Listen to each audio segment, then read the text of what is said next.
Hi guys and welcome back to the channel Deepak Yadav Education. Welcome to the Daily Hindu News and Editorial Analysis of 2nd of July 2022. तो guys आज है तारीख 2 जुलाई 2022 और है Saturday. देखेंगे आज के द हिंदू कंप्लीट न्यूज़पेपर को। द हिंदू कंप्लीट न्यूज़पेपर को एनालाइज करेंगे, बट लेक्चर में आगे बढ़ने से पहले अगर आप लोगों को इस लेक्चर का पीडीएफ चाहिए तो क्या करना है, सबसे पहले डाउनलोड करना है टेलीग्राम और फिर जाके सर्च बॉक्स में टाइप करना है Deepak Yadav education. As you can see guys आप लोग को ये वाला चैनल मिल जाएगा, इस पर क्लिक करना और जाकर इस चैनल को ज्वाइन कर लेना। देखो अगर आप लोगों को इस तरीके से ये चैनल नहीं मिलता है तो नीचे डिस्क्रिप्शन बॉक्स में पीडीएफ लिंक के नाम से एक लिंक दिया गया है, जैसे आप लोग उस पर क्लिक करोगे ये चैनल ऑटोमेटिकली ओपन हो जाएगा, इसको जाके ज्वाइन कर लेना। ज्वाइन करने से फ़ायदा क्या होगा, यहाँ पर डेली बेसिस पर लेक्चर का पीडीएफ मिल जाता है, डेली करंट अफेयर के वीडियो का पीडीएफ मिल जाता है और डेली बेसिस पर बहुत सारे डिजिटल नोट्स मिल जाते हैं। नाउ बढ़ते हैं आगे बढ़ने से पहले हमेशा की तरह हम लोग अपने लेक्चर को एक मैप के क्वेश्चन के साथ स्टार्ट करेंगे। तो आज आप सभी लोगों को मैप में जाकर देखना है भोगदोई रिवर को कहाँ पर है ये एग्जैक्टली लोकेटेड, अच्छे से मैप में देखना। देन उसके बाद आकर नीचे कमेंट सेक्शन में टाइप करना, जिससे कि आप लोग इसको लंबे समय तक याद रख पाओगे। साथ ही साथ एक क्वेश्चन सॉल्व करेंगे जो कि यूपीएससी प्रीवियस ईयर साल 2009 के प्रीलिम्स में पूछा गया था। डेली बेसिस पर हम लोग यहाँ पर एक प्रीवियस ईयर क्वेश्चन को भी सॉल्व करते हैं। क्वेश्चन के अंदर आपको दो स्टेटमेंट्स दी गई हैं, एक है आईएनएस सिंधु कोश एक एयरक्राफ्ट कैरियर है, दूसरा स्टेटमेंट बोलता है आईएनएस विराट एक सबमरीन है। बताना यह है कि कौन सा स्टेटमेंट करेक्ट है। नीचे ऑप्शंस दिए गए हैं, option A 1 only, option B 2 only, option C दोनों ही करेक्ट हैं या फिर ऑप्शन डी दोनों में से कोई सा भी करेक्ट नहीं है। तो इसका सही आंसर आप सभी लोगों को नीचे कमेंट सेक्शन में देना है। एटलीस्ट सभी को इसमें पार्टिसिपेट करना है, जैसे मैं आप लोगों से डेली बेसिस पर बोलता हूँ। बाय द वे इसका जो करेक्ट आंसर है वो मैंने आपको टेलीग्राम पर प्रोवाइड करवा दिया है, वहाँ से भी चेकआउट कर सकते हो। अदरवाइज़ वहाँ पर आंसर नहीं मिलता है तो भी कोई परेशान होने की ज़रूरत नहीं है। वीडियो के लास्ट में इसके करेक्ट आंसर का डिस्कशन हम लोग करेंगे। तो चलो शुरुआत करते हैं। यह है आज का सबसे पहला आर्टिकल। अब इस आर्टिकल को आप लोग जीएस पेपर 3 इकोनॉमी से रिलेट कर सकते हो। चर्चा की जा रही है जीएसटी रेवेन्यू के बारे में। देखो हर महीने ये डेटा पब्लिश होता है और हर महीने जो डेटा पब्लिश होता है वो होता है पिछले महीने का। एग्जाम्पल जैसे अभी हम लोग जुलाई के मंथ में हैं, आज 2 ऑफ जुलाई है, तो सरकार का जो जीएसटी का रेवेन्यू है वो जून के महीने में कितना हुआ है वो डेटा आज हमें मालूम चला है। तो जो जीएसटी रेवेन्यू है पिछले महीने का यानी जून के महीने का वो 1.44 लाख करोड़ को क्रॉस कर चुका है, ऐसा यहाँ पर डेटा के अंदर बताया गया। और ये अपने आप में ही एक रिकॉर्ड सेट कर दिया गया है, एक हाईएस्ट रेवेन्यू कलेक्शन यहाँ पर बोला जा रहा है। अब इसमें से यहाँ पे कितना परसेंट कहाँ से हुआ, कितना परसेंट कहाँ से हुआ, वो सारी बातें बताई गई हैं, वो आपके लिए बिल्कुल भी इम्पॉर्टेंट नहीं है। हालांकि ये भी नहीं ध्यान रखना है कि हाँ जून के महीने में इतना कलेक्शन हुआ है, क्योंकि ये हर महीने डेटा आता है, हर महीने चेंज होता रहता है, तो ध्यान रखने की ज़रूरत नहीं है। लेकिन यहाँ पे जीएसटी चर्चा में आ चुका है और हम लोग जुलाई के मंथ में हैं, क्योंकि अभी 2 ऑफ जुलाई है। कल जो 1 जुलाई थी तो कल जीएसटी डे भी था, तो इस वजह से जीएसटी काफ़ी चर्चा में है ये 2-4 दिनों से। तो मैंने आप लोगों से पहले बोला था कि जीएसटी को लेकर एक वीडियो लेकर आऊँगा, तो वीडियो तो रिकॉर्ड नहीं कर पाया, लेकिन फिर भी मैं जीएसटी को पूरी तरह से इसी वाले आर्टिकल के थ्रू आपको समझा दूंगा डिटेल से कि जीएसटी क्या है, प्लस उसके बाद यहाँ पर जीएसटी के जो अलग अलग कॉन्सेप्ट्स हैं, बहुत सारी इन्फॉर्मेशन जिसमें अभी भी लोगों को कन्फ्यूजन है। मतलब जब से जीएसटी आया है 2017 1 ऑफ जुलाई में आया था, तब से अभी तक यहाँ पे बहुत सारे लोगों को अभी भी नहीं मालूम है जीएसटी के अंदर क्या क्या चीज़ें हैं, कैसे कैसे वर्क करती हैं। तो थोड़ा सा वेट करो, आज ही हम लोग यहाँ पर इन सारी चीज़ों को समझेंगे। मैं यहाँ पर समझाने की कोशिश करूँगा इस क्लीन से एरिया के अंदर। आप लोग कोशिश करना कि आप लोग स्क्रीनशॉट ले लो, वो ज़्यादा बेहतर रहने वाला है।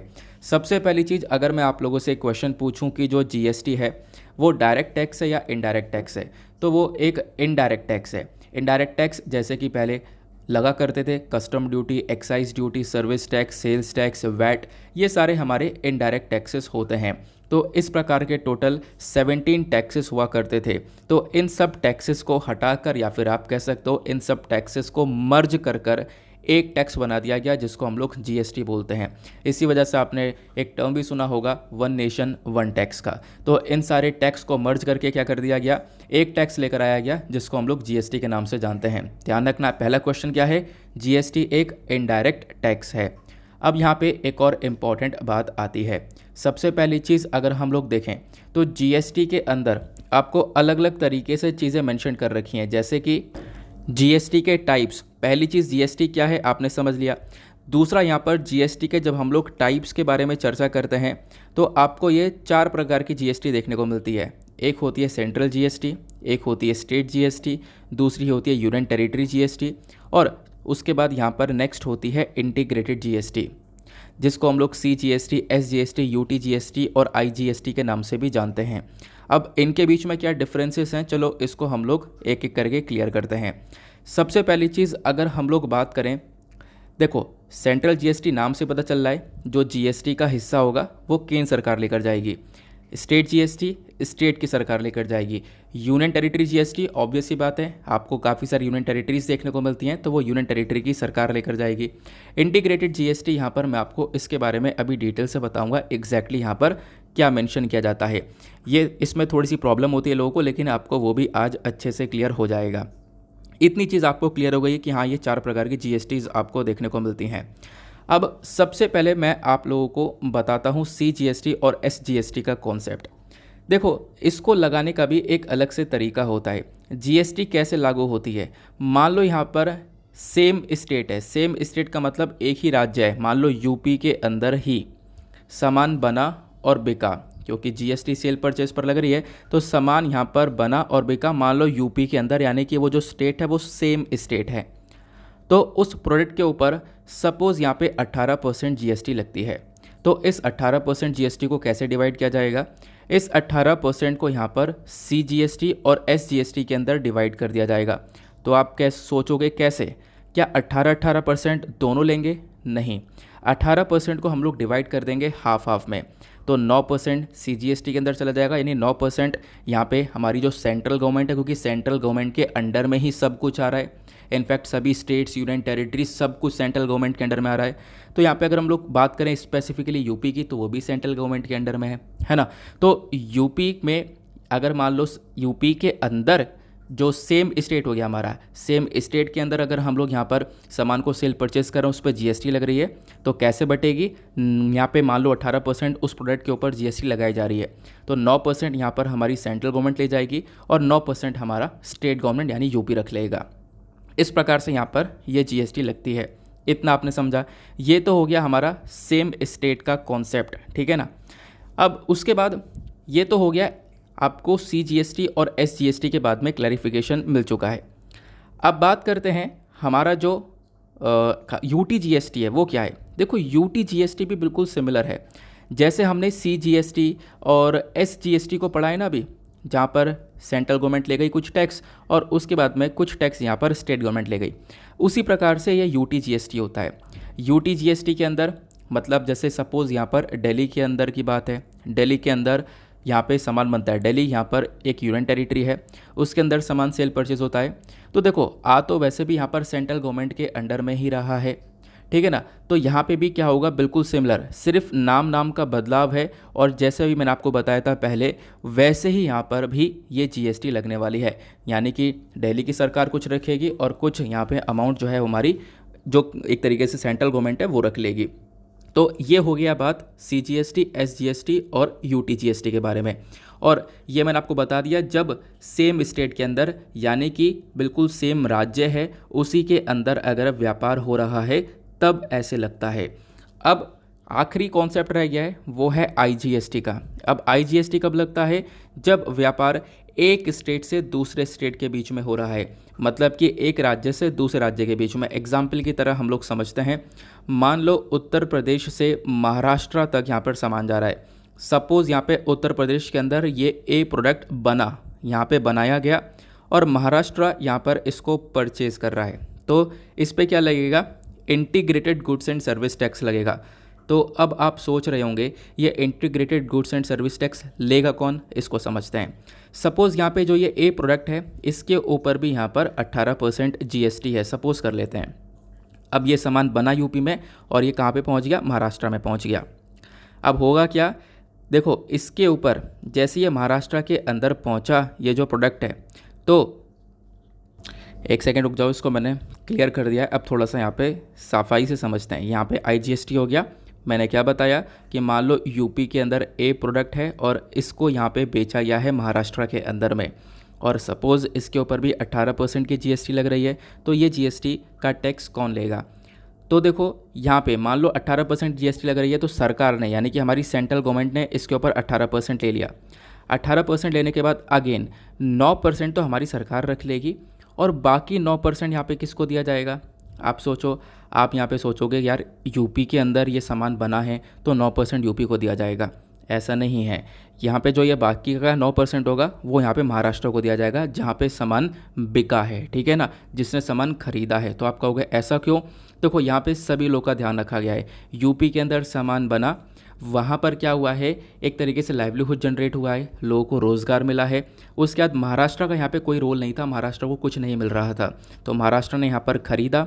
अब महाराष्ट्र ने ख़रीदा तभी यहाँ पर यूपी में रोज़गार मिला, तो यूपी को रोज़गार से फ़ायदा हुआ। महाराष्ट्र को यहाँ पर ये 9% का, इसमें से 18% में से 9% का GST मिल जाएगा। बाकी यहाँ पे जो 9% है वो हमारी सेंट्रल गवर्नमेंट रख लेगी। यह है हमारा IGST का कॉन्सेप्ट।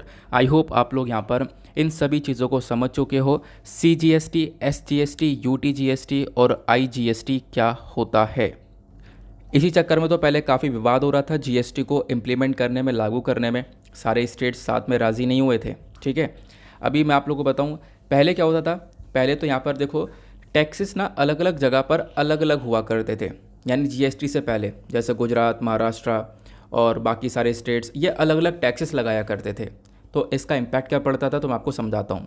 देखो गुजरात की सरकार, महाराष्ट्र की सरकार के पास में ऑलरेडी पैसा था, तो वो लोग यहाँ पे क्या करते थे, वो लोग कंपनीज़ को ऑफ़र करते थे कि यार हम जो है आपसे टैक्स बहुत कम लेंगे, कंपनी को हमारे यहाँ पर इस्टेब्लिश करो। तो इसी वजह से पहले के टाइम पर लगातार जो डेवलपमेंट होता रहा, लगातार यहाँ पर इंडस्ट्रीज़ लगती रहीं, वो गुजरात और महाराष्ट्र के अंदर लग चुकी हैं। बट अभी आप देख पाओगे GST के बाद पूरी की पूरी चीज़ें यहाँ पे बदल चुकी हैं। अब यहाँ पर जो खरीदेगा उसको भी यहाँ पर बेनिफिट मिलने वाला है, और जहाँ पे बन रहा है वहाँ पे एक तरीके से एम्प्लॉयमेंट जनरेशन हो रहा है। बाकी सेंट्रल गवर्नमेंट तो टैक्स लेगी क्योंकि वो यहाँ पर ओवरऑल इन चीज़ों को मैनेज कर रही है, ठीक है ना। इतना आप लोग को यहाँ पे क्लियर रखना है। ये कुछ बातें थी जिसको आपको समझ में आना चाहिए, खासकर GST को लेकर। आगे आते हैं। अब हम लोग बात करते हैं GST के टाइप्स, तो हम लोगों ने समझ लिए। अब बात करते हैं GST के स्लैब्स के बारे में। GST इनडायरेक्ट टैक्स है, ये आपने क्लियर कर लिया।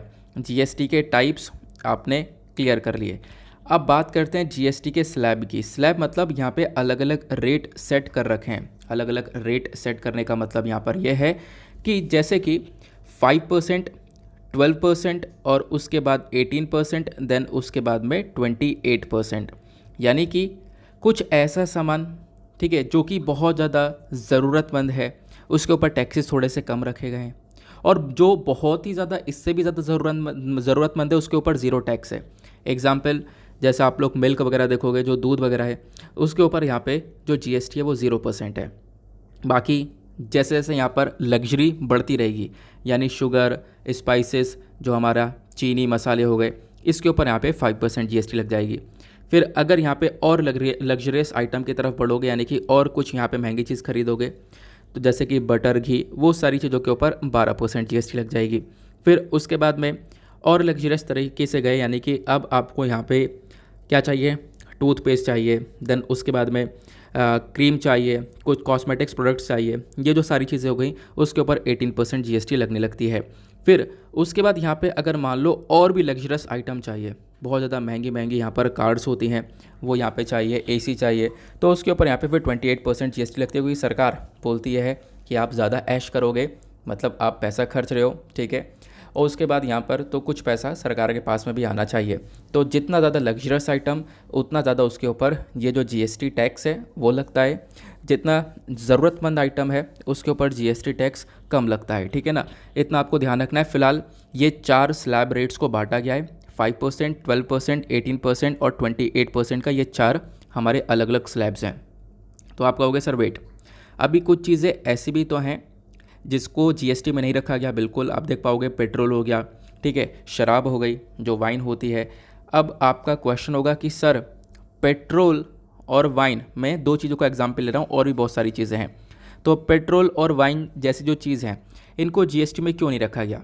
देखो, इसके पीछे का भी एक लॉजिक है। अगर इसको जीएसटी में रख दिया गया तो सरकार का जो रेवेन्यू है, जो आमदनी है, वो कम हो जाएगी। तो आप कहोगे ये कैसे? देखो, क्योंकि अगर हम लोग जीएसटी के अंदर जो लग्जरियस से लग्जरियस आइटम के ऊपर एक हाईएस्ट टैक्स देखते हैं, वो कितना है? 28%। पेट्रोल के ऊपर सरकार 50% से भी ज़्यादा और बहुत ज़्यादा टैक्स लिया जाता है। तो आप कहोगे अभी यहाँ पे 28% से कई गुना ज़्यादा टैक्स लिया जा रहा है पेट्रोल के ऊपर, तो जीएसटी के अंदर मैक्सिमम कितना टैक्स ले सकते हैं? 28% तक। तो क्या होगा? सरकार का रेवेन्यू कम हो जाएगा? नहीं हो जाएगा, क्योंकि सरकार को टैक्स जो है वो कम लेना पड़ेगा। इसी प्रकार से आप यहाँ पे वाइन पर भी देख सकते हो, और इसी चक्कर में पेट्रोल और वाइन के जो प्राइसेस हैं अलग अलग स्टेट्स में, वो आपको अलग अलग देखने को मिल जाते हैं। ठीक है ना? इतनी बात क्लियर हो गई। काफ़ी सारे आइटम्स है, 1000 से ऊपर आइटम्स आपको यहाँ पर इन जीएसटी के अंदर देखने को मिल जाते हैं। ये आप लोगों को क्लैरिटी माइंड में रखनी है। ये बात हो गई है हमारी जीएसटी को लेकर। फिर उसके बाद में जीएसटी के मामले में एक और बहुत मोटा पॉइंट आता है या फिर इम्पॉर्टेंट पॉइंट आता है, वो है हमारा जीएसटी काउंसिल का। आपको पता है कि जो भी चीज़ों को लेकर चर्चा की जाती है, भाई इस सामान को जीएसटी के अंदर लेकर आना है या नहीं लेकर आना है, तो वो सारा डिस्कशन होता है जीएसटी काउंसिल के अंदर। जीएसटी काउंसिल के बारे में चर्चा आर्टिकल 279A के अंदर की गई है, ये भी आपको ध्यान रखना है। तो ये जो काउंसिल होता है इसके अंदर काफ़ी सारे मेंबर्स होते हैं, लगभग अप्रॉक्स मेरे हिसाब से 33 मेंबर्स आपको यहाँ पर देखने को मिल जाते हैं। ठीक है ना? जीएसटी काउंसिल के अंदर आपको 33 मेंबर्स देखने को मिल जाते हैं। हाँ ठीक है, मैंने कंफर्म कर लिया है। ऑफिशियल वेबसाइट पर आप देख पाओगे 33 मेंबर्स के बारे में चर्चा की गई है। अब ये 33 मेंबर्स कौन कौन होते हैं, किस किस को रिप्रेजेंट करते हैं, वो बहुत इंपॉर्टेंट बात है समझने के लिए। तो जीएसटी काउंसिल के अंदर जो ये 33 मेंबर्स होते हैं, इसमें से पहला होता है हमारा एक यूनियन मेंबर, यानी हमारे केंद्र सरकार का मेंबर। वो कौन होता है? फाइनेंस मिनिस्टर, जो कि इन सारी की सारी चीज़ों को देखता है। फाइनेंस मिनिस्टर जैसे करेंट टाइम पर निर्मला सीतारमण जी हैं, और वो यहाँ पर इसको लीड भी करती हैं पूरे के पूरे जीएसटी काउंसिल को। तो एक मेंबर तो ये हो गई। बाकी यहाँ पर एक मेंबर कौन होता है? यहाँ पे जो फाइनेंस मिनिस्टर के अंडर में रहते हैं एक मेंबर, वो आपको देखने को मिल जाएंगे। जैसे करंट टाइम पर कौन है? वो है श्री पंकज चौधरी। ये भी यहाँ पर एक तरीके से हमारी यूनियन गवर्नमेंट को ही रिप्रेजेंट करते हैं। तो ये दोनों लोग हो गए किसके? केंद्र सरकार के। अब यहाँ पे बाकी 28 राज्यों से लोग निकल कर आते हैं। ठीक है, 28 लोग यहाँ पे 28 स्टेट से निकल कर आएंगे। ठीक है ना? इतना ध्यान रखना, 28 स्टेट्स हैं, तो हर एक स्टेट से यहाँ पर एक एक मेंबर आएगा इस जीएसटी काउंसिल के अंदर में। क्लियर हो गया? अब आप कहोगे कि अभी तो पूरे नहीं हुए हैं, इसमें एक ही हो गया, एक ही हो गया, 28 ही हो गए, यानी कि टोटल 30 हो गए, 3 लोग और चाहिए। तो वो 3 लोग कौन होंगे? तो अब यहाँ पर आप लोग ध्यान रखना, जो 3 लोग होंगे वो आपको यूनियन टेरिटरी के देखने को मिलते हैं। तो आप कहोगे 3 लोग बस यूनियन टेरिटरी का? यूनियन टेरिटरी तो हमारे पास ज़्यादा है। तो ठीक है, ये बात भी आपकी, लेकिन ऐसी यूनियन टेरिटरी जहाँ पर जनसंख्या ज़्यादा है तो उनकी खुद की एक लेजिस्लेटिव असेंबली है ना? उनके पास खुद का विधानसभा है। एग्जाम्पल के तौर पर दिल्ली हो गया, पुडुचेरी हो गया। तो यहाँ पर इनके पास में विधानसभा अपनी देखने को मिलती है, जम्मू एंड कश्मीर देखने को मिलेगा। तो इसके बेसिस पर आप कह सकते हो इन तीनों की भी एक सीट आपको देखने को मिल जाती है। तो 3 मेंबर्स ये हो गए।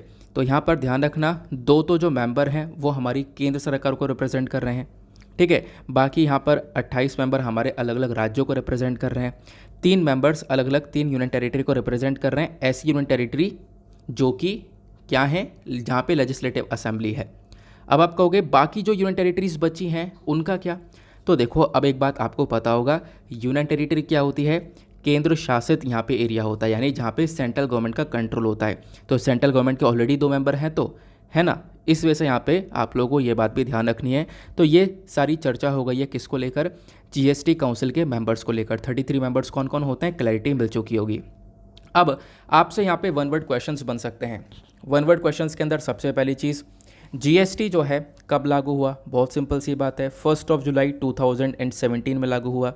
दूसरी इंपॉर्टेंट बात यहाँ पे, जो जीएसटी काउंसिल है इसके बारे में कहाँ पे चर्चा की गई है? आर्टिकल 279A के अंदर चर्चा की गई है।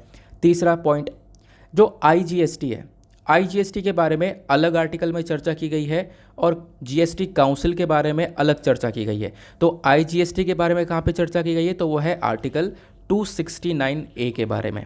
269A के अंदर आपको देखने को मिलेगा। ठीक है ना? फिर उसके बाद में अब एक क्वेश्चन और आता है कि मान लो सर किसी ने यहाँ पर इसको सही से यहाँ पे यूज़ नहीं किया या फिर इसका पालन नहीं किया जीएसटी का, तो क्या उसको सज़ा मिल सकती है? बिल्कुल सज़ा मिल सकती है, 5 साल का जेल हो सकता है। उसके बाद में एक और क्वेश्चन आएगा, जीएसटी जो है कितने टैक्सों से मिलकर बना हुआ है? मतलब कि मैंने आपको बताया जीएसटी एक इनडायरेक्ट टैक्स है। ऐसे टोटल 17 टैक्सेस हुआ करते थे, उनको मर्ज करके जीएसटी बनाया गया, ठीक है। फिर उसके बाद में जीएसटी का मॉडल जो इंडिया के अंदर है वो हम लोग कौन सा यूज़ कर रहे हैं? वो कनाडा का मॉडल यूज़ कर रहे हैं। जीएसटी सबसे पहली बार कौन से देश में लाया गया? तो वो फ्रांस के अंदर लाया गया था 1954 में। ये सारी बातें आपको गूगल पर मिल जाएंगी, ऑफिशियल वेबसाइट्स पर ये सारी बातें अवेलेबल देखने को मिलेंगी। अब ये जो पॉइंट्स हैं ये सब मैं आपको एक तरीके से डेटा की फॉर्म में प्रोवाइड करवा दूंगा, तो उसके लिए परेशान ना होना। अभी यहाँ पर मैंने जैसा बोला था आपसे कि जीएसटी को लेकर चर्चा करूँगा, तो चर्चा कर नहीं पाया था। इसी वजह से मैंने सोचा आज के इस वीडियो में, मैंने जैसे ही पहला आर्टिकल देखा, हालांकि कल मैंने पढ़ लिया था इसके बारे में कि जीएसटी का जो रेवेन्यू है वो मतलब मंथ के 2 तारीख को ही यहाँ पे ज़्यादातर आपको पिछले महीने का जीएसटी का रेवेन्यू का डेटा पता चल जाता है। तो मैंने सोचा चलो कल ही डिस्कस कर लेंगे। तो आई होप आप लोगों को यहाँ पर जीएसटी के बारे में काफ़ी कुछ जानने को मिला है। 20 मिनट्स लगे हैं, लेकिन यहाँ पे आपने काफ़ी कुछ सीखा होगा जिसको बिल्कुल भी नहीं पता है कि आखिरकार ये वर्क कैसे करता है। अब आते हैं हम लोग अगले आर्टिकल पर। फ्रंट पेज पर ही एक और छोटा सा आर्टिकल देखने को मिल जाएगा। ये चर्चा करता है किसके बारे में? नूपुर शर्मा कंट्रोवर्सी के बारे में। क्या कंट्रोवर्सी आपको पता है? तो अभी सुप्रीम कोर्ट ने कल क्या किया, नूपुर शर्मा को एक तरीके से फटकार लगाई है और यहाँ पे बोला कि नूपुर शर्मा को माफ़ी मांगनी चाहिए क्योंकि नूपुर शर्मा की वजह से ही ये सारी की सारी कंट्रोवर्सी हुई है। तो ऐसा सुप्रीम कोर्ट का स्टेटमेंट है। कल ये जो चीज़ें हैं वो ट्विटर के ऊपर काफ़ी तेज़ी से ट्रेंड भी कर रही थी। अब फटाफट यार एक काम करना है, वीडियो पे जो लाइक का बटन उसको दबा देना। आज का जो टारगेट है 5K प्लस लाइक्स का, प्लीज़ उसको अचीव करवा देना, ठीक है। इतना आप लोग कर सकते हो यार, एक छोटा सा मतलब लाइक का सपोर्ट ही चाहिए होता है और 1 सेकंड लगेगा ये काम करने में। साथ ही साथ इंस्टाग्राम पर जाना, सर्च बॉक्स में टाइप करना दीपक यादव एजुकेशन, आपको ये मेरा प्रोफाइल मिलेगा। यहाँ पर कनेक्ट कर आप मुझसे अपनी सारी क्वेरीज़ को पूछ सकते हो, तो इंस्टाग्राम पर जाकर कनेक्ट करना मत भूलना। अब उसके बाद एक आर्टिकल आता है थंबनेल वाला। थंबनेल में आप सोचोगे सर ने क्या लगा दिया है। यहाँ पे चर्चा की जा रही है कि रुपए को बचाने के लिए भारत ने सोना किया महंगा। क्या ये बात मतलब कहीं से रिलेट हो पाती है? बिल्कुल रिलेट हो पाती है और ये हकीकत बात है। इंडिया के अंदर क्या हो रहा है, महंगाई लगातार बढ़ रही है ना। हम लोग ये देख पा रहे हैं डॉलर के कंपैरिजन में इंडियन जो करेंसी है वो काफ़ी कमज़ोर होती हुई चली जा रही है।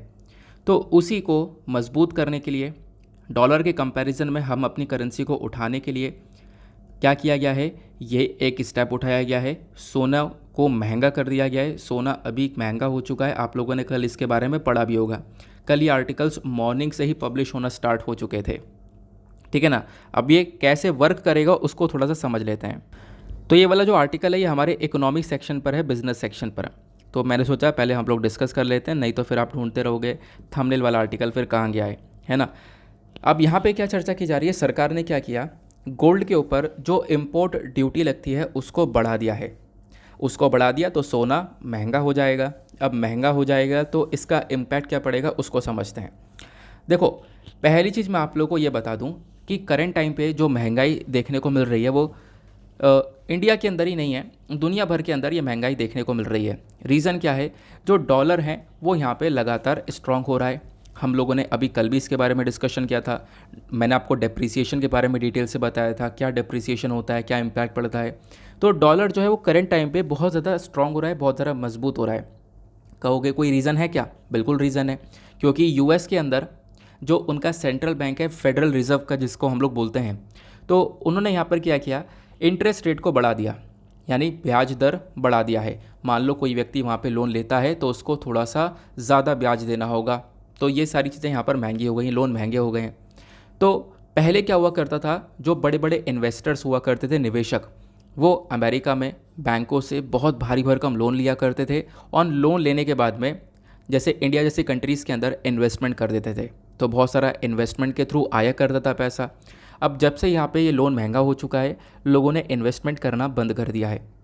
इन्वेस्टमेंट करना बंद करने के साथ साथ इन्वेस्टर्स ने जो हमारे कंट्री से पैसा है, वो मार्केट से पैसा है वो निकालना स्टार्ट कर दिया है। अब मार्केट से पैसा निकलेगा तो ऑब्वियस ही बात है मार्केट एकदम से अनस्टेबल हो जाएगा। वही कंडीशन करेंट टाइम पर देखने को मिल रही है। जो खासकर जो फॉरेन इंस्टीट्यूशनल इन्वेस्टर्स होते हैं जो कि कुछ समय के लिए इन्वेस्टमेंट करते हैं, उन्होंने अपने शेयर्स को बेच दिए हैं। वो बहुत सारा पैसा निकाल चुके हैं, दुनिया भर से मार्केट से पैसा निकाला जा रहा है। तो इसी की चक्कर में यहाँ पे हम देख पा रहे हैं डॉलर तो स्ट्रांग होता चला गया, लेकिन यहाँ पे बाकी सारी जो करेंसीज़ हैं वो डॉलर के कंपैरिजन में बहुत ज़्यादा कमज़ोर हो रही हैं। कल कल नहीं परसों मैंने आपको बताया था, हाँ कल ही बताया था डेप्रिसिएशन जब पढ़ाया था, कि पॉसिबिलिटी यहाँ पर ये जा रही थी कि जो डॉलर के कंपैरिजन में $1 इज इक्वल्स टू 80 रुपीज़ पहुँचने वाला था। तो सरकार नहीं चाहती थी कि $1 इज इक्वल्स टू 80 रुपीज़ पहुँचे। इसी चक्कर में यहाँ पर ये कदम उठाया गया। सरकार ने क्या किया, गोल्ड के ऊपर जो इम्पोर्ट टैक्सेस होते हैं उसको यहाँ पे हाइक कर दिया है, उसको यहाँ पे इंक्रीज़ कर दिया है। अब ये वर्क कैसे करेगा, ये कोई बात पच नहीं रही है। इसको समझाओ थोड़ा सा, मैं आपको समझाता हूँ। देखो, जब हम लोग साल 2022 की बात करते हैं तो साल 2022 में पता है भारत ने कितना सोना इंपोर्ट किया था? भारत ने लगभग 46.14 बिलियन डॉलर्स का जो गोल्ड है वो यहाँ पे इंपोर्ट किया था। ये बिलियंस के अंदर है, 46.14 बिलियन डॉलर्स। और ये इंटरनेशनल लेवल पर भी रिपोर्ट छप चुकी है। वो छप क्या चुकी है कि इंडियन हाउस होल्ड्स के अंदर बहुत सारा सोना आपको देखने को मिलेगा जब हम लोग दुनिया भर की कंट्रीज़ को कंपेयर करते हैं इंडिया से। तो ठीक है, तो इंडिया के अंदर लगातार सोना इंपोर्ट किया जा रहा है। अभी भी यहाँ पर अगर सोना इस कगार में इंपोर्ट किया जाएगा तो क्या होगा, इंडिया का जो पैसा है वो हमारे देश से बाहर जाएगा, तो करेंसी और ज़्यादा कमज़ोर होती हुई नज़र आएगी। तो फोकस ये किया गया कि हम अपने कंट्री का पैसा बाहर ना जाने दें। इसी वजह से टैक्स को इंक्रीज़ कर दिया गया। जैसे यहाँ पे बोला जा रहा है, टैक्स पहले 10.75% का, यानी कि अगर मान लो कोई बड़ा यहाँ पे व्यक्ति है, वो यहाँ पे सोना को इंपोर्ट कर रहा है, मतलब बाहर किसी कंट्री से सोने को ख़रीद रहा है इंडिया के अंदर में, तो ख़रीदते वक्त वो 10.75% का टैक्स पे करता था, जिसको बढ़ाकर 15% कर दिया गया है। तो यहाँ पे टैक्स के अंदर इंक्रीमेंट हुआ तो सोना यहाँ पे कम ख़रीदा जाएगा। और इसके बाद यहाँ पे आप ये देख पाओगे कि जो पैसा है वो यहाँ पे बाहर निकलना थोड़ा सा कम हो जाएगा, और इसका असर तुरंत ही देखने को मिला। इंडियन करेंसी थोड़ी सी स्ट्रॉन्गर यहाँ पे हो चुकी थी तुरंत ही। तो आई होप आप लोगों ने यहाँ पर इसके बारे में भी समझ लिया है। ये सारी बातें, ये सारे पॉइंट्स आपको बहुत अच्छे से माइंड के अंदर एक क्लैरिटी लेकर आ चुके हैं। चलो आते हैं उसके बाद अगले आर्टिकल पर। नव अगला आर्टिकल काफ़ी इंपॉर्टेंट होने वाला है। इसको आप लोग GS paper 1 art and culture से रिलेट कर सकते हो। यहाँ पे क्या चर्चा की जा रही है, रथ यात्रा के बारे में। कल से रथ यात्रा यहाँ पर स्टार्ट हुई है। आप देख पाओगे जो लाखों डिवोटीज़ हैं उन्होंने यहाँ पे रथ यात्रा को स्टार्ट किया। तो यहाँ पे हम लोग बात करने वाले हैं खासकर रथ यात्रा के बारे में, क्योंकि GS paper 1 art and culture के अंदर इस प्रकार से क्वेश्चन बनते हैं, तो प्रीलिम्स के लिए बेहद इंपॉर्टेंट पॉइंट है। सबसे पहली चीज़, जगन्नाथ रथ यात्रा। इस रथ यात्रा को हम लोग चैरियट फेस्टिवल के नाम से भी जानते हैं। एक हिंदू फेस्टिवल है जो कि एसोसिएटेड है लॉर्ड जगन्नाथ जी से। ये ध्यान रखना, ये फेस्टिवल उड़ीसा के अंदर पुरी में सेलिब्रेट किया जाता है। इस फेस्टिवल को हम लोग सेलिब्रेट करते हैं सेकेंड डे ऑफ शुक्ल पक्ष पर। ये भी यहाँ पे ध्यान में रखना है। इस प्रकार से भी स्टेटमेंट वाइज क्वेश्चन बनते हैं। और फिर उसके बाद यहाँ पर मेंशन किया जाता है, ये जो हमारी रथ यात्रा होती है ये 9 दिन का इवेंट होता है।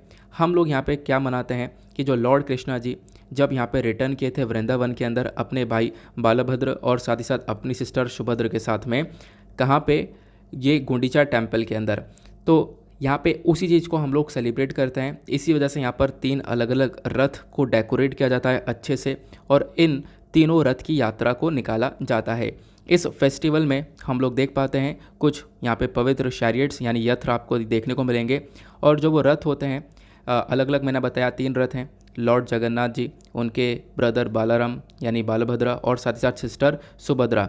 ये तीनों के लिए अलग अलग यहाँ पे रथ जो हैं वो बनाए जाते हैं, और ये तीनों रथ की यात्रा जो है वो निकाली जाती है। कहाँ पे निकाली जाती है? जगन्नाथ टेम्पल, उड़ीसा, पुरी की बात की जा रही है। तो साथ ही साथ आपको जगन्नाथ टेम्पल के बारे में भी पढ़ना चाहिए, क्योंकि इसको लेकर भी क्वेश्चन बन जाएगा। सबसे पहली बात, ये जो जगन्नाथ टेम्पल है इसको कंस्ट्रक्ट किया गया था 12th सेंचुरी के अंदर में बाय किंग अंतवर्मन चडोगंगा, ये यहाँ पर इनका नाम है। जगन्नाथपुरी टेम्पल की बात करें तो इसको हम लोग यमनिका तीर्थ के नाम से भी जानते हैं।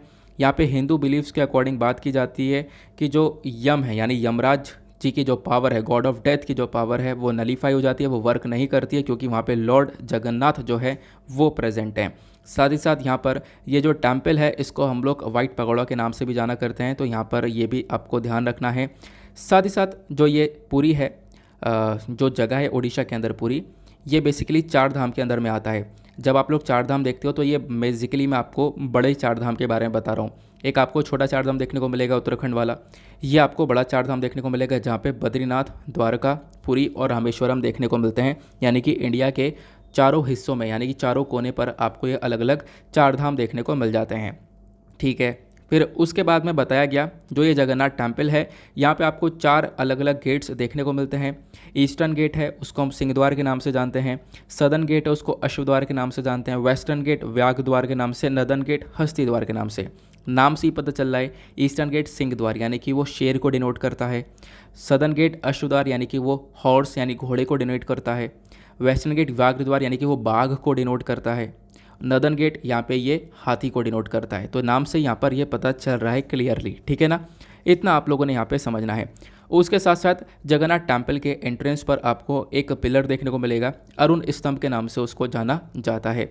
बाकी उड़ीसा के अंदर और भी बहुत सारे इंपॉर्टेंट मॉन्यूमेंट्स हैं, जिसमें से सबसे इंपॉर्टेंट मॉन्यूमेंट आपको कोणार्क सन टेम्पल देखने को मिलेगा, ये यूनेस्को वर्ल्ड हेरिटेज साइट के अंदर में आता है। उसके बाद लिंगराज टेम्पल को लेकर यूपीएससी डायरेक्टली क्वेश्चन पूछा था कि लिंगराज टेम्पल कहाँ पे लोकेटेड है।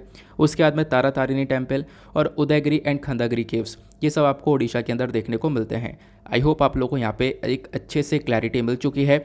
और मैंने आपको बताया फ्राइडे यानी कि कल से ये रथ यात्रा स्टार्ट हो चुकी है, ठीक है ना। अभी तक यहाँ पे पिछले 2 साल में बहुत सारी प्रॉब्लम्स हुई हैं कोविड-19 की वजह से, सही से हम लोग यहाँ पे रथ यात्रा नहीं कर पाए हैं। तो अब की बार यहाँ पे बहुत धूमधाम से रथ यात्रा को सेलिब्रेट किया जा रहा है। ये पिक्चर आप लोग यहाँ पे देख पा रहे होंगे।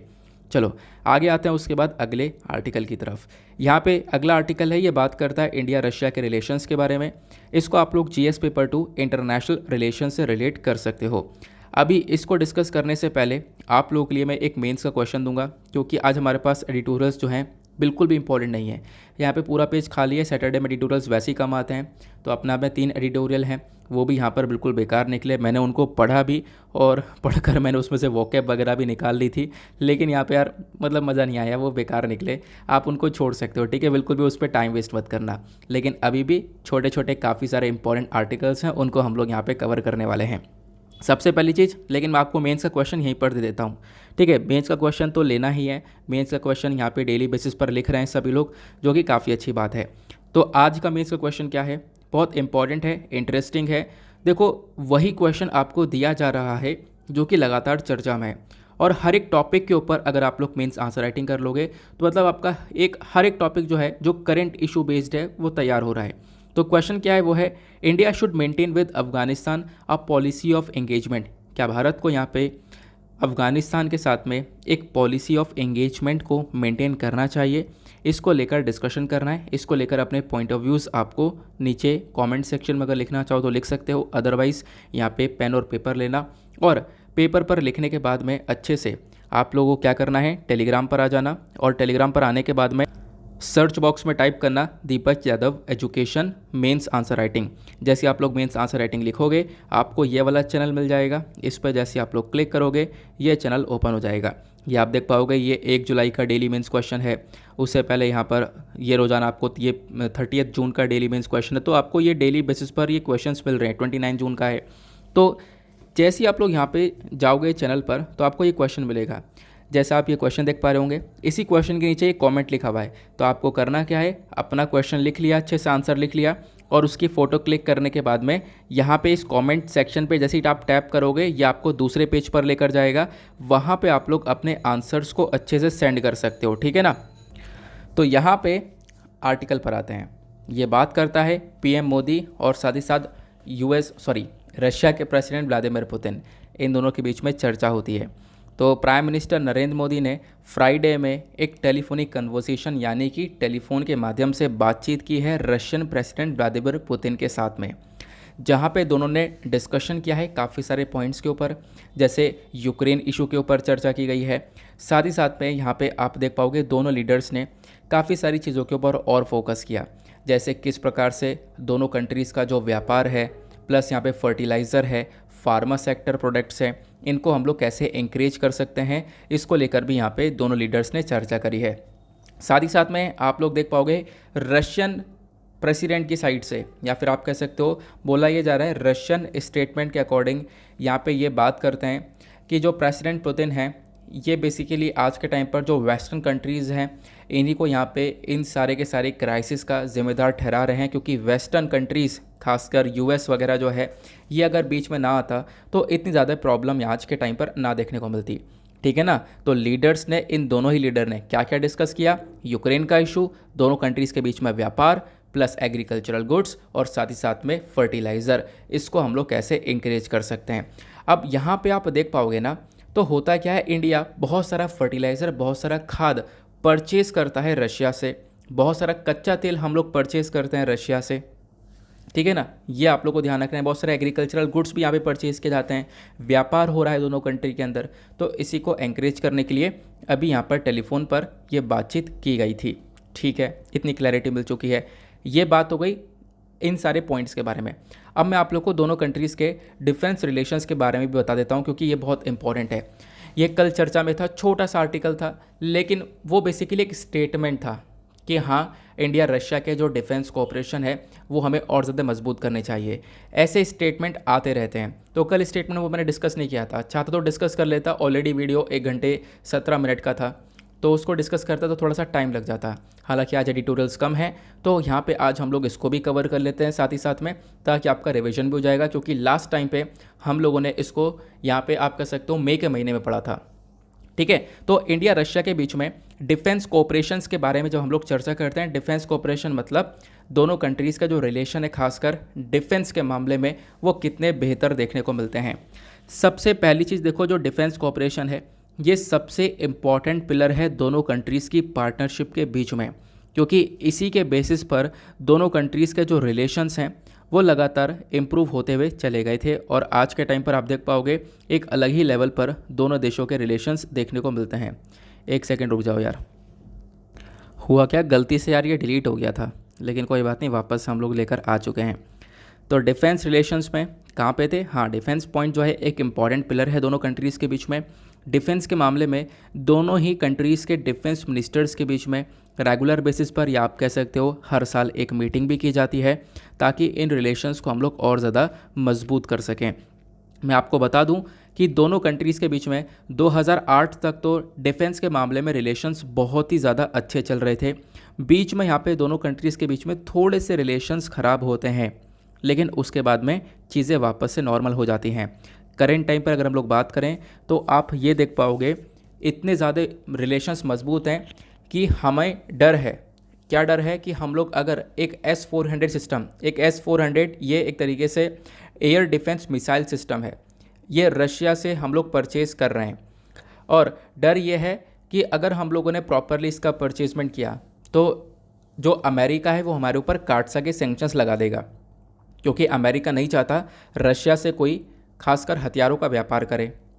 तो हमें ये बात जो है पता होने के बावजूद भी हम लोगों ने यहाँ पर रशिया के साथ में व्यापार किया। तो आप लोग देख पाओगे इतना इंपॉर्टेंट यहाँ पर रशिया देखने को मिलता है। साथ ही साथ में एक चीज़ और देखने को मिलेगी, वो यहाँ पर यह है कि इंडिया बहुत सारे देशों के साथ में हथियार को लेकर व्यापार करता है, यानी बहुत सारे देशों से हम लोग अलग अलग वेपन्स को परचेज़ करते हैं, इजराइल, यूएस, फ्रांस, लेकिन इनमें रशिया अभी भी एक सबसे बड़ा सप्लायर, एक मेजर सप्लायर देखने को मिलता है। अब इंडिया के पास में बहुत सारे आपको एयरक्राफ्ट्स या फिर हमारी इंडियन नेवी, एयरफोर्स और साथ ही साथ में हमारी जो इंडियन आर्मी है, इनके पास में जो अलग अलग हथियार हैं उसमें ज़्यादातर जो वेपन्स हैं वो आपको रशियन ओरिजिन के देखने को मिल जाते हैं। ये बात भी ध्यान रखनी है। जैसा आप लोग देख पाओगे भारत ने यहाँ पर एक प्रपोजल को अप्रूव किया था कि हम लोग MiG-29, Su-30 MKI fighter aircraft ये रशिया से ले रहे हैं। उसके बाद में दोनों साइड ने मिलकर सक्सेसफुली AK-203 राइफल्स को लेकर कॉन्ट्रैक्ट कर लिया है। फिर हमने 200 KA-2260 यूटिलिटी हेलीकॉप्टर्स यहाँ पे लेने की बात की है रशिया से। फिर उसके बाद में देखो अभी तक क्या कर रहे थे, इंडिया जो है रशिया से लगातार इन हथियारों को, एयरक्राफ्ट को, इन सब चीज़ों को परचेज़ कर रहा था, इन डिफेंस इक्विपमेंट्स को परचेज़ कर रहा था। बट करेंट टाइम पे रिलेशन इतने मजबूत हो चुके हैं कि व्यापार करते करते दोनों देश साथ में मिलकर प्रोडक्शन कर रहे हैं। तो मतलब इंपोर्ट से दोनों कंट्रीज ज्वाइंट प्रोडक्शन करने लगी हैं। एग्जाम्पल है ब्रह्मोस क्रूज मिसाइल। तो ब्रह्मोस मिसाइल को इंडिया और रशिया दोनों ने साथ मिलकर बनाया है। उसके बाद में दोनों देशों के बीच में कुछ जॉइंट एक्सरसाइजेज होती हैं, कुछ अभ्यास होते हैं। ध्यान रखना, जैसे दोनों ही देशों के बीच में एक ट्राई सर्विस एक्सरसाइज होती है, यानी कि इंडियन नेवी, आर्मी और एयरफोर्स इंडिया की और रशिया की, इन दोनों के साथ में मिलकर एक अभ्यास होता है जिसका नाम है एक्सरसाइज इंदिरा। उसके साथ साथ मैंने जैसा बताया हमारी नेवी हो गई, इन सब के पास में जो भी यहाँ पर मेजर इक्विपमेंट्स हैं या फिर मेजर आपको जो वेपन्स देखने को मिलते हैं वो रशियन ओरिजिन है। एग्जाम्पल के तौर पर समझते हैं। सबसे पहली बात इंडियन नेवी की बात करते हैं, तो इंडियन नेवी के पास में करंट टाइम पर एक एक्टिव एयरक्राफ्ट कैरियर है। एयरक्राफ्ट कैरियर मतलब एक बहुत बड़ा सा जहाज़ है जिसके ऊपर हम लोग एयरक्राफ्ट को कैरी कर सकते हैं, मतलब बहुत बड़ा सा जहाज़ देखने को मिलता है वो, ठीक है ना। तो ये जो एयरक्राफ्ट कैरियर है भारत के पास में अभी तक एक ही है जो कि एक्टिव है, जिसको हम लोग यहाँ पे यूज़ कर रहे हैं, जिसका नाम है INS विक्रमादित्य है। दूसरा भी है INS विक्रांत, जिसको लेकर चर्चा की जा रही है, मतलब जिसके ऊपर काम चल रहा है, ट्रायल वगैरह चल रहे हैं और फाइनल फिर उसको लेकर आया जाएगा। लेकिन जो INS विक्रमादित्य एकलौता एयरक्राफ्ट कैरियर है, ये भी यहाँ पे रशिया की मदद से हम लोगों को मिल पाया है। उसके बाद में भारत के पास में एक न्यूक्लियर अटैक सबमरीन देखने को मिलेगी चक्रा 2, वो भी यहाँ पर रशिया से ही ली गई है। देन ये तो हो गई नेवी की बात। अब बात करें आर्मी की, तो आर्मी के पास में T-90 और T-72 के बैटल टैंक्स देखने को मिलते हैं।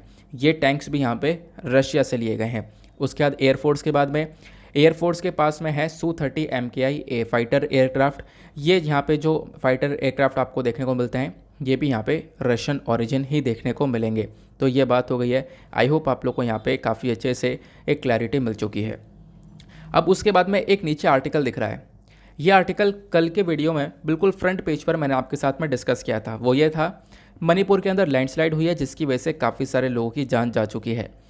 और कल मैंने आपको लैंडस्लाइड्स के बारे में डिटेल से समझाया था, क्या होती हैं लैंडस्लाइड्स, कैसे देखने को मिलती है, क्या कारण होते हैं, क्या सोल्यूशन होता है। तो नीचे कमेंट सेक्शन में आज आप लोग को टाइप करना है लैंडस्लाइड्स के पीछे के क्या क्या कॉजेज़ देखने को मिलते हैं, प्लस यहाँ पे लैंडस्लाइड्स को कैसे हम लोग रोक सकते हैं। जल्दी से नीचे यहाँ पे आपको पॉइंट्स लिखने हैं, नीचे कमेंट सेक्शन में देखते हैं यहाँ पर किसका कितना बेहतर आंसर होगा, फिर उसको यहाँ पे मैं पिन कर दूंगा जिसका सबसे बेहतर आंसर देखने को मिलेगा, ठीक है ना। आते हैं अगले आर्टिकल की तरफ। नेक्स्ट आर्टिकल काफ़ी इंपॉर्टेंट होने वाला है। इसको आप लोग GS पेपर 3 एनवायरमेंट से रिलेट कर सकते हो। अभी आपको पता है सरकार ने 1 जुलाई से सिंगल यूज़ प्लास्टिक को कर दिया है बैन। फिर इसी चीज़ को देखते हुए जो दिल्ली के एनवायरमेंट मिनिस्टर हैं गोपाल राय साहब, फ्राइडे में इन्होंने यहाँ पर ये बोला है कि अगर इस सिंगल यूज़ प्लास्टिक के ऊपर जो ये बैन लगाया गया है कोई इसको वॉयलेट करता है, यानी फिर भी इसका यूज़ करता है, यानी इन रूल्स के ऊपर कोई उल्लंघन करता है, तो उसको होगी यहाँ पर जेल की सज़ा।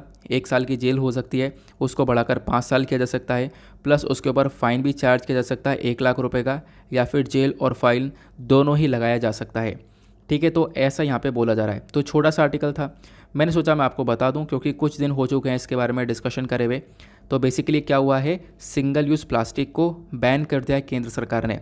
कब से बैन किया गया है, 1 जुलाई से, कल से यहाँ पर सिंगल यूज़ प्लास्टिक बैन हो चुका है। तो इसमें कुछ डेटा है जो कि बेहद इंपॉर्टेंट है, एक एक करके डिस्कस करेंगे। सबसे पहली चीज़ यहाँ पर केंद्र सरकार ने 1 जुलाई 2022 से इसके ऊपर बैन लगाया है। अब बैन किस प्रकार का है, तो देखो, ना ही इसकी मैन्युफैक्चरिंग होगी, ना इसको इंपोर्ट करेंगे, ना ही इसको जमा करके रख सकते हैं, ना ही डिस्ट्रीब्यूशन होगा, ना ही सेल और परचेज होगा। तो पूरी तरह से सिंगल यूज़ प्लास्टिक हो चुका है बैन। पहला क्वेश्चन दिमाग में आएगा, सर ये सिंगल यूज़ प्लास्टिक होती क्या है। नाम से ही पता चल रहा है, ये बेसिकली एक ऐसी प्लास्टिक है जिसको एक बार यूज़ करेंगे और फिर उसके बाद उसको फेंक देंगे, वो कहलाती है सिंगल यूज़ प्लास्टिक। तो single use plastic current time पे हर चीज़ के अंदर आपको देखने को मिल जाती है। एग्जाम्पल के तौर पर हर चीज़ की जो पैकेजिंग है वो कहीं ना कहीं सिंगल यूज़ प्लास्टिक से हो रही है। बॉटल्स, शैम्पू की जो बॉटल्स हो गई, कॉस्मेटिक्स हो गए, polythene bag, face mask, coffee cups, उसके बाद ट्रैश बैग्स हो गए, फूड पैकेजिंग, ये सब कहीं ना कहीं सिंगल यूज़ प्लास्टिक के अंदर किया जा रहा है।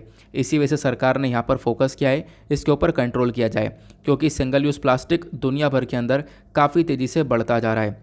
और सबसे बड़ी खतरनाक चीज़ क्या है कि अभी हम लोग क्या करते हैं, सिंगल यूज़ प्लास्टिक से बचने के लिए उसको ज़मीन के अंदर दफना दिया जाता है या फिर उसको जला दिया जाता है। तो इसकी वजह से हमारे एनवायरनमेंट को डायरेक्टली बहुत ज़्यादा नुकसान होता है।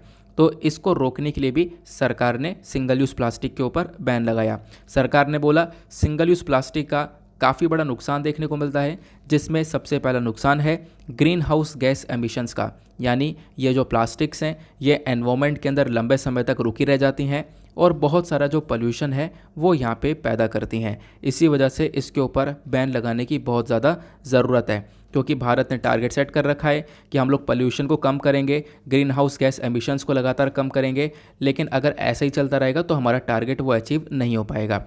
नाउ स्पेसिफिकली इंडिया के डेटा की अगर हम लोग बात करते हैं तो इंडिया यहाँ पे उन देशों के अंदर है जहाँ पर सिंगल यूज़ प्लास्टिक का जो कूड़ा है वो बहुत ज़्यादा है। तो टॉप 100 कंट्रीज़ की बात करते हैं तो टॉप 100 कंट्रीज़ में भारत की रैंक 94 है। बाकी इस टॉप 100 में टॉप नंबर पर कौन कौन से देश आते हैं, वो है सिंगापुर, ऑस्ट्रेलिया और ओमान। तो ये यहाँ पर 3 आपको देश देखने को मिलते हैं जो कि टॉप नंबर पर हैं। बाकी आपको 94 नंबर पर इंडिया का रैंक देखने को मिलता है, जो कि single use plastic waste generation के मामले में रखा गया है। देन उसके बाद में क्वेश्चन ये बोला जाता है कि आखिरकार सिंगल यूज़ प्लास्टिक ही क्यों, जैसा चल रहा था वैसा क्यों नहीं चल सकता, क्यों यहाँ पे बैन किया जा रहा है, उसके पीछे का रीज़न समझो। रीज़न यहाँ पर यह है कि सिंगल यूज़ प्लास्टिक बहुत ज़्यादा मुश्किल से कलेक्ट हो पाती है, प्लस सबसे बड़ा रीज़न यहाँ पर यह देखने को मिलता है बहुत लंबे समय तक ये एनवायरनमेंट के अंदर फंसी रह जाती है। इसका मतलब क्या है, मैं आपको थोड़ा सा इसके बारे में समझाता हूँ। वो ये है कि देखो जो कॉफ़ी के कप्स हैं या हमारा टूथब्रश है, ये जो प्लास्टिक से हमने एक बार यूज़ किया फेंका, तो ये जो है ये मतलब 200-200 साल 300-300 साल 150-150 साल एनवायरनमेंट के अंदर ऐसे ही पड़े रहते हैं, जो कि बहुत ज़्यादा नुकसान हमारे एनवायरनमेंट को पहुंचाते हैं। क्योंकि सिंगल यूज़ प्लास्टिक का लगातार जो यूजेज है वो बढ़ता चले जा रहा है। टूथपेस्ट से लेकर फ्रोज़न फूड्स तक यहाँ पर सिंगल यूज़ प्लास्टिक के अंदर कवर किए जा रहे हैं। दैट इज़ वाई यहाँ पर इसको बैन करने की आवश्यकता है। अब यहाँ पे क्वेश्चन ये है इसको बैन कैसे किया जाएगा, कौन इसको लागू करेगा। तो इसको बैन करने के बाद में इसकी मॉनिटरिंग की जो पावर्स होंगी वो यहाँ पे होंगी CPCB के पास, मतलब कि हमारा जो सेंट्रल पोल्यूशन कंट्रोल बोर्ड है। तो सेंट्रल पोल्यूशन कंट्रोल बोर्ड केंद्र सरकार के लेवल पर है, राज्य सरकार के लेवल पर है स्टेट पोल्यूशन कंट्रोल बोर्ड। तो CPCB और SPCB इन दोनों का ही काम रहने वाला है कि वो प्रॉपरली यहाँ पर इस बैन को अच्छे से रेगुलेट करें, इसको मॉनिटर करें। ठीक है, फिर उसके बाद में बात की जाती है, मान लो कोई व्यक्ति फिर भी नहीं मानता है, फिर भी यहाँ पर ये सारे रूल्स एंड रेगुलेशंस को वायलेट करता है, तो सज़ा क्या हो सकती है। तो मैंने आपको बताया अभी एनवायरनमेंट प्रोटेक्शन एक्ट 1986 के अंडर में बताया जाता है। सज़ा यहाँ पर ये होगी कि 5 साल तक का जेल किया जा सकता है, प्लस 1 लाख रुपए तक की पेनल्टी हो सकती है, या फिर दोनों ही चीज़ें यहाँ पर लागू की जा सकती हैं उस व्यक्ति के ऊपर में। ठीक है, फिर उसके बाद में अब एक और चीज़ आती है। एक चीज़ ये है कि सिंगल यूज़ प्लास्टिक को बैन किया जा रहा है सिर्फ इंडिया के अंदर, या दुनिया भर की कंट्रीज़ भी कुछ इस प्रकार से काम कर रही हैं। बिल्कुल, अब हम लोग बात करते हैं दुनिया भर की कंट्रीज़ के बारे में। तो बहुत सारे देश हैं जिन्होंने ऑलरेडी इस प्लास्टिक को बैन कर दिया है। एग्जाम्पल बांग्लादेश यहाँ पर पहला देश बना जिसने इस प्लास्टिक बैग्स को बैन किया था 2002 में। उसके बाद दूसरा देश आता है न्यूजीलैंड, जो कि यहाँ पे एक लेटेस्ट कंट्री बनता है जिसने जुलाई 2019 के अंदर प्लास्टिक बैग्स के ऊपर बैन लगाया। उसके बाद आता है चाइना ने भी यहाँ पर बैन लगाया है प्लास्टिक बैग्स के ऊपर 2020 के अंदर में। उसके बाद में यूएस बेसिकली काफ़ी सारे स्टेट से मिलकर बना हुआ है, 50 स्टेट से मिलकर बना हुआ है। तो इसके 8 स्टेट्स के अंदर इन सिंगल यूज़ प्लास्टिक के ऊपर बैन लगाया गया है। ठीक है ना, अब यहाँ पे इंडिया के ऊपर भी बैन लगा दिया गया है, जिसको हम लोग लगातार अब क्या करेंगे, इम्प्लीमेंट करेंगे, लागू करेंगे। आगे आते हैं अगले आर्टिकल की तरफ। नाउ नेक्स्ट आर्टिकल होने वाला है काफ़ी ज़्यादा इंपॉर्टेंट। इसको आप लोग GS पेपर 3 से रिलेट कर सकते हो, खासकर इकोनॉमिक सेक्शन से। क्या चर्चा की जा रही है, तो यहाँ पे बात की जा रही है कॉटन सीज़न के बारे में। देखो यहाँ पे जो कॉटन सीज़न है वो ख़त्म होने वाला है। कब ख़त्म होगा, 30 सितंबर को एंड हो जाएगा हमारे कॉटन का सीज़न। तो बोला ये जा रहा है कि अब की बार जो हमारा सीज़न एंड होगा तो इसमें हम लोगों ने ज़्यादा कॉटन को जमा नहीं कर पाए हैं। तो अब की बार का जो ये सीज़न ख़त्म होगा तो बिल्कुल लोअर स्टॉक्स के साथ में ख़त्म होगा, ये यहाँ पे बातें की जा रही हैं। तो हमारा जो कॉटन सेक्टर है वो काफ़ी सारी प्रॉब्लम्स करेंट टाइम पर फेस कर रहा है। तो ये बात हो गई। अब कितना जमा होगा कितना नहीं जमा होगा इसको लेकर आपसे क्वेश्चन नहीं पूछा जाएगा, लेकिन कॉटन सेक्टर से संबंधित आपसे डेफिनेटली क्वेश्चन पूछा जा सकता है। तो मैं आपको कॉटन से रिलेटेड काफ़ी सारी चीज़ें बताने वाला हूँ। GS पेपर 3 से इस आर्टिकल को आप लोग रिलेट कर सकते हो।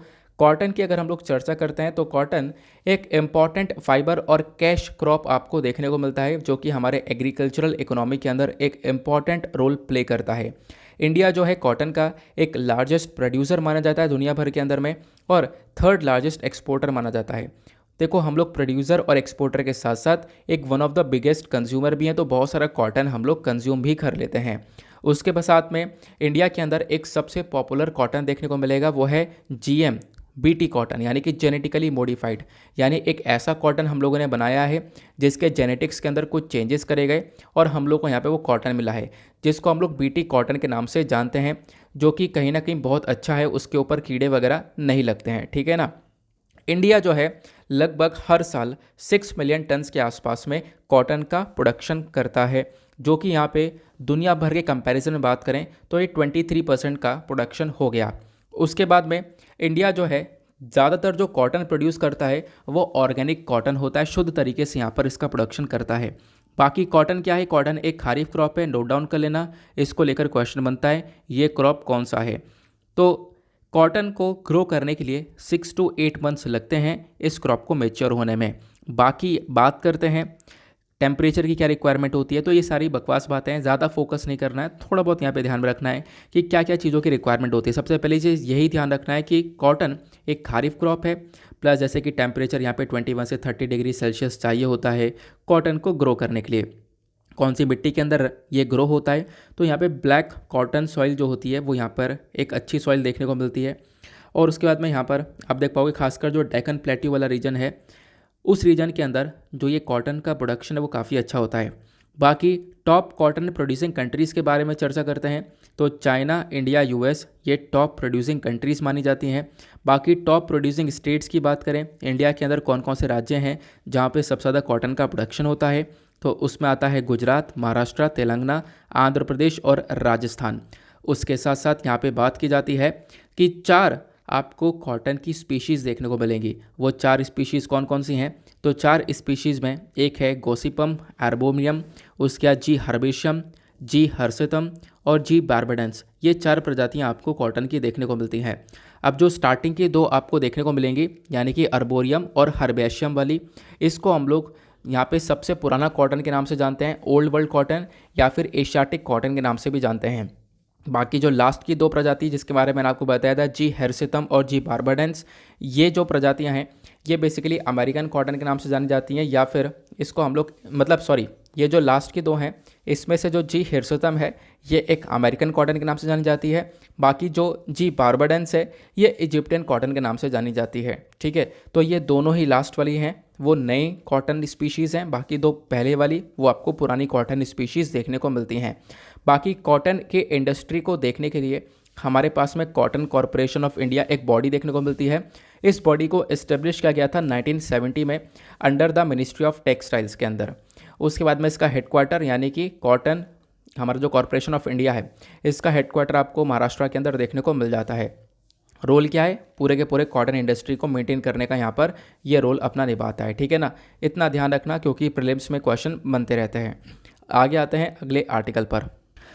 नाउ बिजनेस सेक्शन पर ही एक और छोटा सा आर्टिकल आपको ये देखने को मिल जाएगा। यहाँ पे चर्चा की जा रही है जो कार मेकर्स हैं वो यहाँ पे कहीं ना कहीं होलसेल ग्रोथ के अंदर एक शॉर्टेज फेस कर रहे हैं, ठीक है। अब यहाँ पे जो जो car makers post wholesales growth यहाँ पे देखने को मिल रही है एज चिप शॉर्टेज ईजेस, यानी कि जो कार मेकर्स हैं उनकी ग्रोथ यहाँ पे बढ़ रही है, होलसेल जो है बढ़ रहे हैं। क्यों? क्योंकि रिसेंटली आपने देखा था जो चिप शॉर्टेज था वो देखने को मिला, मतलब कि जो हमारी कार्स हैं उनके अंदर सेमीकंडक्टर चिप्स का इस्तेमाल होता है। सेमीकंडक्टर चिप्स क्या होती है मैंने काफ़ी डिटेल से आपको पहले भी पढ़ा रखा है, डोंट वरी, आगे चर्चा में आएगा तो पढ़ा दूंगा, अदरवाइज़ करंट अफेयर के वीडियो में डाल दूंगा, अदरवाइज़ फिर भी प्रॉब्लम होती है तो कल के वीडियो में इंक्लूड कर दूंगा। मैं वैसे लाना भूल गया हूँ, अचानक से मैंने आर्टिकल देखा तो मैंने सोचा आपको बता दिया जाए। तो जैसे जैसे यहाँ पे चिप शॉर्टेज ठीक हुआ है, क्योंकि बीच में हमने देखा था सेमीकंडक्टर चिप का एक बहुत बड़ा शॉर्टेज इंडिया के अंदर हो गया था। तो जब शॉर्टेज हुआ तो इसकी वजह से बहुत सारी प्रॉब्लम्स हुई, क्योंकि सेमीकंडक्टर चिप वो चिप है जो हर एक चीज़ के अंदर इस्तेमाल की जाती है। एग्जाम्पल बल्ब के अंदर आपको देखने को मिलेगा, टेलीविज़न के अंदर देखने को मिलेगा, कार के अंदर देखने को मिलेगा, मतलब जो भी चीज़ आप मोबाइल फ़ोन यूज़ करें उसके अंदर हर जगह पर सेमीकंडक्टर चिप का इस्तेमाल किया जाता है। तो चिप के शॉर्टेज की वजह से सिचुएशन बेकार हुई थी, बट अभी ये धीरे धीरे रिजॉल्व हो चुकी है, सिचुएशन वापस से ठीक हो चुकी है। चलो आगे आते हैं अगले आर्टिकल पर। देन उसके बाद में ये 2 छोटे छोटे आर्टिकल्स आपको देखने को मिल जाते हैं। पहला आर्टिकल बात करता है डीआरडीओ के बारे में। तो डीआरडीओ ने यहाँ पे कैरी किया है अभी test flight of autonomous UAV, यानी कि DRDO that is defence research and development organisation. Friday में इन्होंने सक्सेसफुली जो हमारा यूएवी है that is unmanned aerial vehicle, इसको यहाँ पे ट्राई किया है, जिसको लेकर यहाँ पे चर्चा की जा रही है, इसको टेस्ट कर लिया गया है। बस इतनी सी बात है। तो इतना ही ध्यान रखना कि एक अनमैन्ड एरियल व्हीकल है, ये एक autonomous flying wing technology demonstrator है जिसको डीआरडीओ ने टेस्ट किया है और इसी वजह से ये चर्चा में है। बस इतनी सी बात आपको ध्यान रखनी है। क्वेश्चन ये है कि इसमें से क्या इंपॉर्टेंट बन सकता है, तो डीआरडीओ के बारे में पढ़ लेना, अदरवाइज़ कुछ ज़्यादा पढ़ने की यहाँ पे ज़रूरत है नहीं। डीआरडीओ के बारे में जब हम लोग जानते हैं तो DRDO basically ministry of defence के अंडर में आता है। इसका काम क्या है, हमारे डिफेंस को लेकर एक तरीके से आगे डिफेंस के अंदर एक ग्रोथ को बढ़ाना। बाकी डीआरडीओ के चेयरमैन कौन है, डॉक्टर जी सतीश रेड्डी देखने को मिलेंगे। डीआरडीओ कैसे इस्टेब्लिश हुआ, तो इसको इस्टेब्लिश किया गया था 1958 में। पहले ये अलग अलग बॉडीज़ हुआ करती थी, जैसे TDE that is technical development establishment, then उसके बाद directorate of technical development and production, then defence service organisation. तो इन तीनों बॉडीज़ को साथ में कंबाइन करके डीआरडीओ को बनाया गया था। डीआरडीओ जो है वो 10 लेबोरेटरीज़ के साथ में स्टार्ट की गई थी।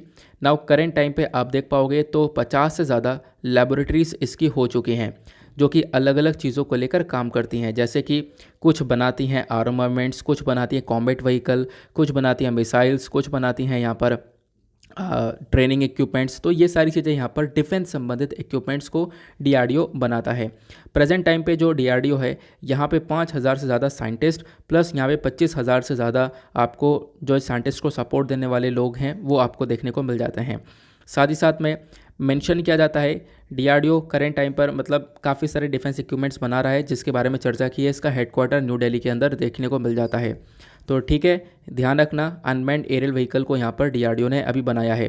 ये जो बेसिकली ऑटोनोमस एयरक्राफ्ट है, ये मतलब आप कह सकते हो इसके अंदर जो इंजन वगैरह है वो यहाँ पर स्मॉल टर्बो फैन इंजन देखने को मिलेगा। तो ये स्मॉल टर्बो फैन इंजन से ही पावर करता हुआ ये हमारा पूरा का पूरा अनमैन्ड एरियल व्हीकल है, ये चलने वाला है, जो ये व्हीकल की पिक्चर यहाँ पर दी गई है।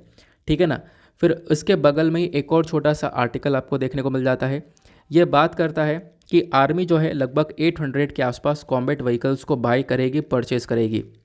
जो हमारे लाइट आर्मर्ड मल्टीपर्पज़ व्हीकल्स होते हैं इसको परचेज़ किया जाएगा हमारे आर्मी के लिए। हमारी आर्मी को यहाँ पर इसकी रिक्वायरमेंट है। बस इतनी सी इन्फॉर्मेशन है। अगेन यहाँ पर कुछ भी और चीज़ नहीं दे रखी है। जीएसटी को लेकर चर्चा की गई है, जीएसटी अभी हमने डिटेल से डिस्कस किया है। तो ये सारे पॉइंट्स हो गए। बाकी मैं आपको थोड़ा सा एडिटोरियल पर घुमा देता हूँ। आज के ये कुछ एडिटोरियल्स आपको देखने को मिलेंगे, यहाँ पर आप लोग इनको स्किप कर सकते हो। आप लोग यहाँ पे टाइम वेस्ट नहीं करोगे तो ज़्यादा बेहतर रहेगा, क्योंकि आज सैटरडे है, सैटरडे में एडिटोरियल्स कम आते हैं।